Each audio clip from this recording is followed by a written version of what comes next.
Simple లెక్క చెప్తా నేను. ప్రతి నెల రాష్ట్ర ప్రభుత్వానికి 18,000 నుంచి 18,500 కోట్ల రూపాయల ఆదాయం ఉంది. ప్రతి నెల రాష్ట్ర ప్రభుత్వానికి 18,000 నుంచి 18,500 కోట్ల రూపాయల ఆదాయం ఉంది. ఓ నెల 200 ఎక్కువ 200 తక్కువ, ఇది ప్రతి నెల ఆదాయం.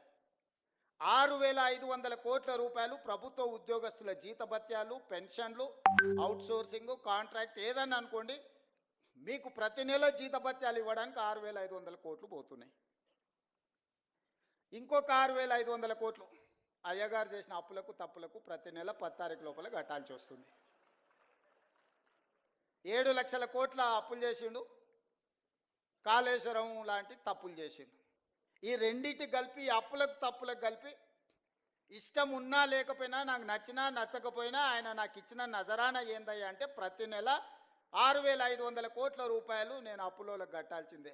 నేను ఒక పూట ఉపాసం పండినా బ్యాంకులో, రిజర్వ్ బ్యాంకులో పడంగానే వాళ్ళే గుంజుకుంటారు, నన్ను అడగను కూడా అడగరు. ఇది ఒక డబ్బా నా ఆదాయం. ఇందులో ప్రతి రూపాయి పడంగానే మొదటి తారీఖు నుంచి 10 తారీఖు లోపల ఈ అప్పులు ఇచ్చిన బ్యాంకులు, రిజర్వ్ బ్యాంకు నుంచి అటే తీసుకొని పోతారు. 6,500 అటు పోయినాయి. మీరు మా బంధువులు, ఆత్మబంధువులు కాబట్టి 6,500 కోట్లు మీ ఉద్యోగస్తులకు ఇస్తున్నా.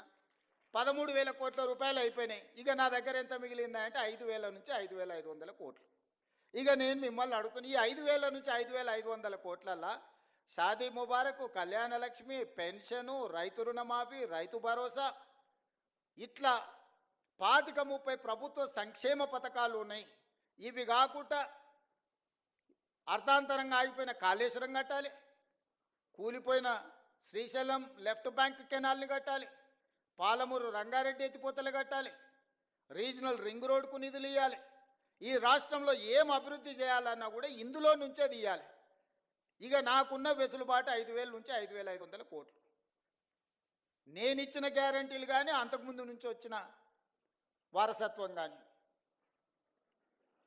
ఇవన్నీ కలిపితే నాకు ఇంకొక 18,000 కోట్లు కావాలి వాస్తవంగా. ఆయన కాంట్రాక్టర్లకు అగ్రిమెంట్లు చేసిండు, ఆయన కమిషన్లు తీసుకొని ఆయన వెళ్ళిపోయిండు. ఇవాళ వాళ్ళ పేమెంట్లు నేను వచ్చి కూర్చున్నప్పటికీ 42,000 పేమెంట్లు బకాయిలు పెట్టిపోయిండు ఈ కాంట్రాక్టర్లకి. ఇక విద్యుత్ శాఖ ఇవన్నీ మళ్ళీ పక్కన పెట్టాలి.